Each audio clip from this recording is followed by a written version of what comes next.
Hello, this is Ahura, and we'll be with you with global market outlook in the week ahead, which is going to be the week 13 in 2025. As always, first let's check what we had previously in the previous week, and then we can see check the week ahead and what we can expect in the week ahead.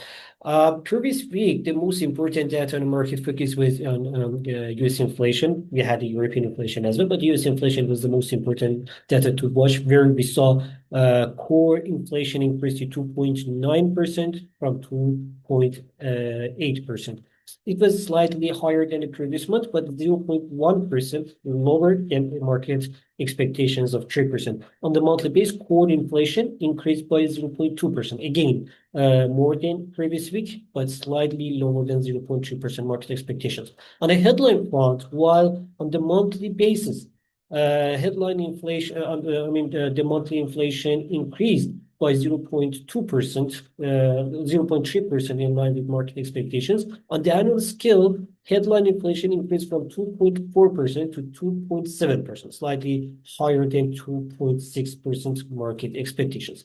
That means while the inflation on the annual scale slightly higher, it was higher than expected, but on the monthly scale, it was in line with market expectation, and somehow the market was expecting these numbers.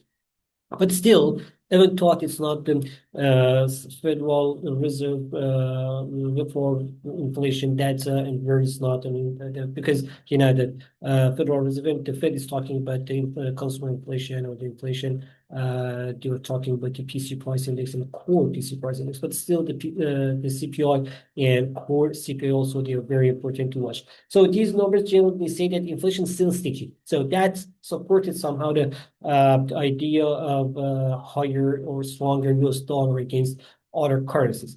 Generally, that was what happened. In Eurozone, we had the inflation data and inflation, they were in line with market expectation. We didn't have any surprise. European inflation was somehow already is controlled. About other economies, if we talk, we can say that in China, data that we had generally, they were better than expected. In Japan, we missed the expectations. The data, they were slightly lower than expected. That means that probably that makes the increase the doubt about the next BOJ or Bank of Japan's action, but still still the inflation is about 3%, and that can still not hold the idea of rate hike by at least 25 basis points in next or the other meeting that we're gonna have. But generally, the data from Japan, they were somehow disappointing, not as much good as expected. But in China, as mentioned, the Chinese data, they were somehow better. Other economies about the European area, Euro area, the industrial production generally, ZEW, economic sentiment, and general the data that we had, they were somehow better than expected. Industrial production increased by 1.7%, for example, more than 1.1% market expectations, and after 2.2% fall that we had in April, industrial production on the annual scale increased by 3.7%.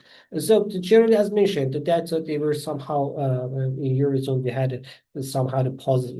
If we make it short in one sentence, we can say that European economy, they started showing some resilience, and they started showing some recovery. That's why we can say, but I have to say that in United Kingdom also inflation increased from 3.5%, the core inflation increased to 3.7%, and headline inflation to 3.6%, up from 3.4%. That means generally the inflation in most economies is somehow is getting again higher. That can be the effect of the trade war, that can be the effect of geopolitical tensions, ongoing geopolitical tensions. The other thing that we had in previous weekly, which it should be watched closely, because it's going to affect directly on especially the European economy as well, is the tensions between Russia and Ukraine. There is no light still at the end of the tunnel. We don't know what's going on here. And also we saw that Mr. Trump also started to send some negative signal about the possible negotiations, or about ongoing negotiations. It's like some negative signal about ongoing negotiations, probably Putin style doing what he wants and not going to listen to no one else. That's made a little bit tensions there. The US gave more equipments to the Ukrainian army, so that can increase the tensions there, unless if they got some points to talk. But still, with what we can understand from Mr. Putin's, character and what he did before, the tensions in Ukraine is going to take a little bit longer. That can again put some pressure on European economies as well. Let's see what's going to happen, but generally that things happen in Russia, between the Russia and United States. It was not some good, somehow, I mean, it was not appreciated that for things that happened. In the week ahead, what the market is going to see what's going to happening between about the trade negotiations.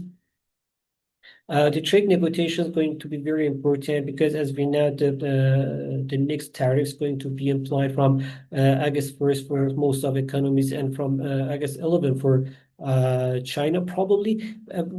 There are some signs that probably before August 1st we may get some positive news from negotiations, that ongoing negotiations or trade negotiations that we have. But if we have these positive signs and the signals, it can positively affect the market. Otherwise, we shouldn't be that much positive about the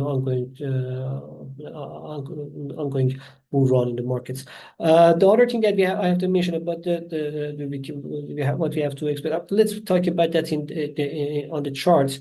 I wanted to mention about the earnings. Let's talk about them on the charts. Let's review the week ahead on the data and economic calendar. On Monday, we're going to have the PBOC meeting, where we can expect the central bank in China, People's Bank of China, to hold the rates for 1 and 5 years loan at 3 and 3.5%. No change in interest rate in China. The China already had some good or positive data, mostly because of the stimulus that they had in the previous months. The other stimulus, they postponed some of the stimulus as well. They were planning, because if they want to see that what's going to happen with the trade tensions. If the trade tensions increase, they're going to give this more stimulus to the market. But for now, they postpone some of the stimulus. But now we can see that, as mentioned, GDP, industrial production, exports, generally they were, even the imports, they were mostly better than expected. In New Zealand, we're going to have the second quarter CPI. We expect to see the inflation around 2.8%, which means that probably that's somehow under control, and the central bank in New Zealand probably can continue its rate cuts for the next meeting as well. Import export also, they are not so much good in the New Zealand. That's why trade data is not so much good. That's why as mentioned, the New Zealand probably can continue its rate cut while the inflation is somehow under control. On Tuesday, that's the most important things that we can have. On Wednesday, consumer confidence from the Eurozone expected to get slightly better, from -15 to -14. As mentioned, in the Eurozone, we have somehow slightly better than expected data, but these data, they are still negative. I mean, most of the progress that we saw in European economies, they were in a negative territory. But still, somehow we can say, but still, again, the progress can be fine. In United States, we're going to have the existing home sale change on the monthly scale, which is expected to increase by 0.8, 0.9%. We know that the mortgage rates it's about 7% still, but still. But mostly we can say that the new home sales could be better, which is expected to publish on Thursday. And Friday, the new home sales, Thursday or Friday, new home sales on Thursday. Yeah, we're gonna see on Thursday, after -13%, almost 14% fall probably in the previous month. In May, in July, in June, we expect to see a 4.6% increase in the sales. Generally, the market is expecting somehow the positive data from housing market in United States. Even thought that, as mentioned, we can say that the rates for the mortgage rates, it's about 7%, which is somehow is high. But as mentioned before as well,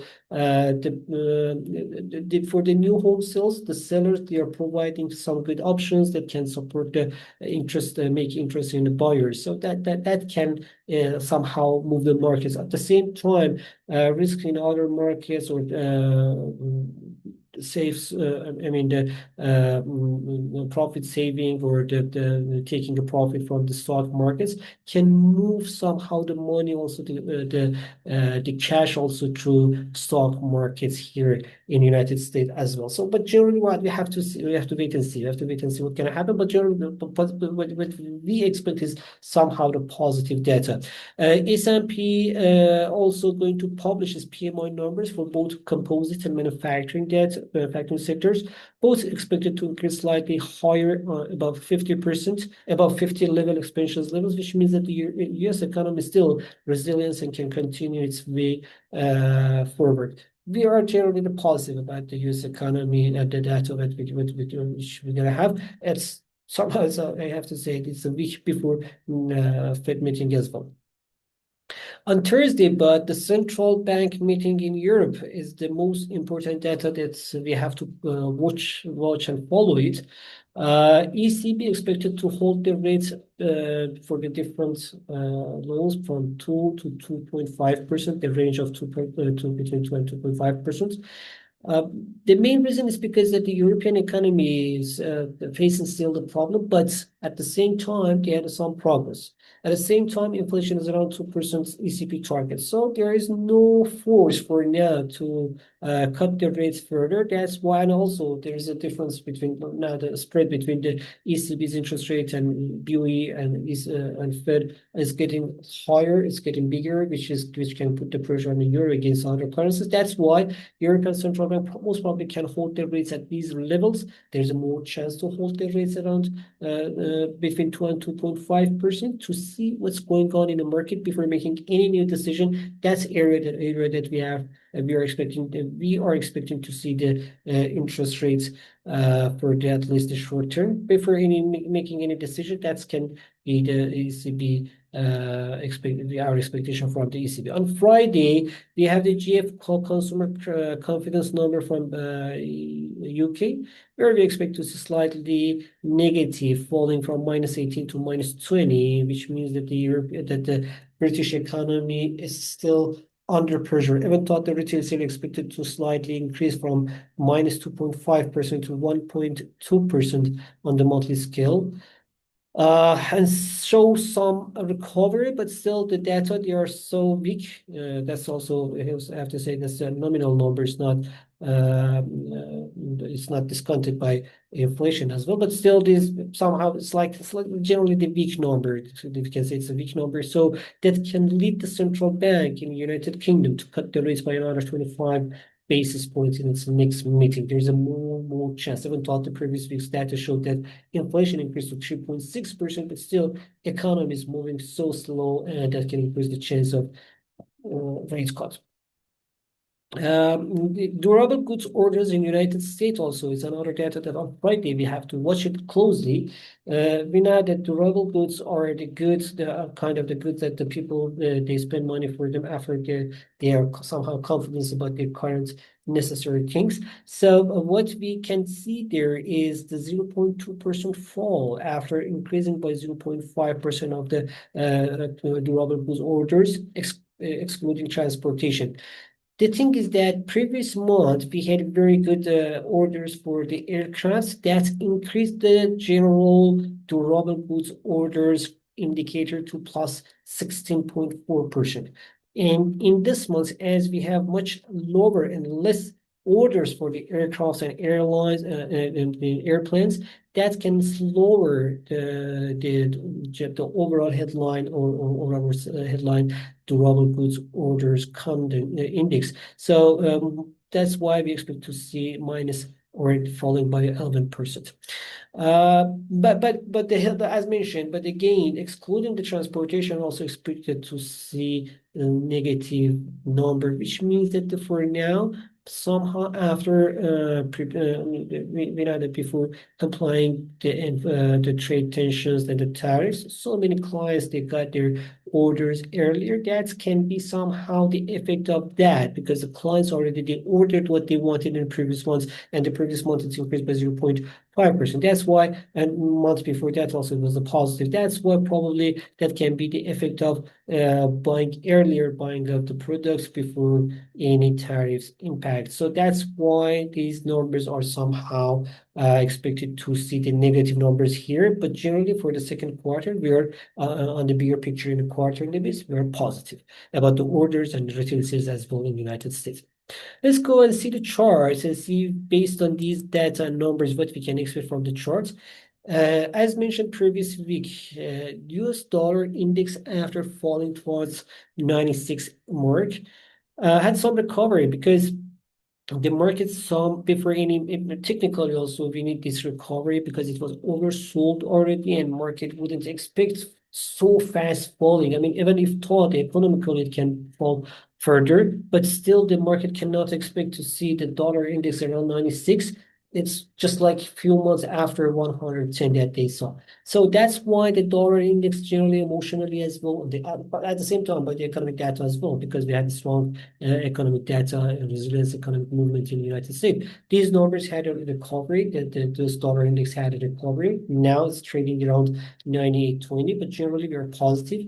96.50, 98.50 was the area that we were expecting for the previous week. In the week ahead, we expect 97 and 98.50. This area that we are expecting. We are generally positive, but the dollar index. These positive expectations for the dollar index, can put some pressure on the gold price, but at the same time, profit taking in stock markets after watching and checking, seeing these new highs. It can increase, and also the central bank demand for the gold can hold the higher levels. Gold is still positive, especially as long as it's trading around above 3,310, the 20 daily moving average. But generally, we're, as mentioned, 3,300 is the K level for the gold, and we're still positive as long as the yellow metals trading above these numbers. The market condition, geopolitical tensions, the buy demand from the central bank side, all of them, they're supporting the gold price. As for the energy, what's happened and what we saw in the OPEC and EIA monthly reports as well, demand for the next year somehow slightly increased. At the same time, we now recount slightly lowered. The US inventories slightly lowered. This is while we're entering to the season, this very hot season, which is for the vacation, and too many people they travel around the United States and other countries, which means the demand for the oil, jet oils for transportations, the demand for the oil is going to be higher. Or higher demand can hold the prices higher when thought the production also grows. So generally, what we can see here, this is somehow the balance between the demand and the supply, and it can hold the price between 65 and 68. We don't expect too much changes this as we for the previous week. For the weekend also, we are somehow the side movement with the slightly positive expectations. On the stock market, what we can say, as we were talking earlier about the earnings, I have to mention. Earning reports that we had previous week from the banks mostly, they were very good, and that was one of the main reasons to support the stock markets. Overall, we can hear also we will have very important data and earnings such as Google or Alphabet, such as Tesla, Coca-Cola, and so many other big companies, the big number, big name, they're going to publish their reports. And overall, we are positive about the reports. And that positive expectations can still support the uptrend in stock markets, even though it can be slightly, but still can support the stock prices. But there is a but, and if there is a negative news from the trade talks comes out, and we can say that okay, now we are 100% that from the beginning of the August we're gonna have the tariffs on. Then we may see some downtrend in the stock markets. Otherwise, for now, especially with the earnings reports, we are positive. But the S&P 500, 6,200 is the very K level. For the Nasdaq, 21,500 is the very, very important K level. And for Dow Jones, 42,000 is the K and pivot levels. As long as these stocks, these indexes trading above mentioned levels, we can say we are still positive. In the cryptocurrency market, after touching new record high, we are still in the bigger picture positive, but we can see some possible correction, especially if the price fell under 117,000. But main pivot right now, or the important pivot that right now we have is sitting around 112,000, which is a 20-day moving average right now. And if the price holding this level, we can say it's still a positive, but falling under this level can help, that can send the price towards 104,000 as well. But now, for now, as long as it's trading above 112,000, still positive, and we can rely on, especially with the ongoing new rules, with the demands and the institutional demands. We can say generally we're still positive about this, about the cryptocurrencies. But as mentioned, if the price fall under 112,000, then the scenario could be changed. Yeah, that was what happened previous week and what we expect for the week ahead. But if you had any other question, writing in the comment section, I'll try to get back to you as soon as I can. Have a good time. Bye.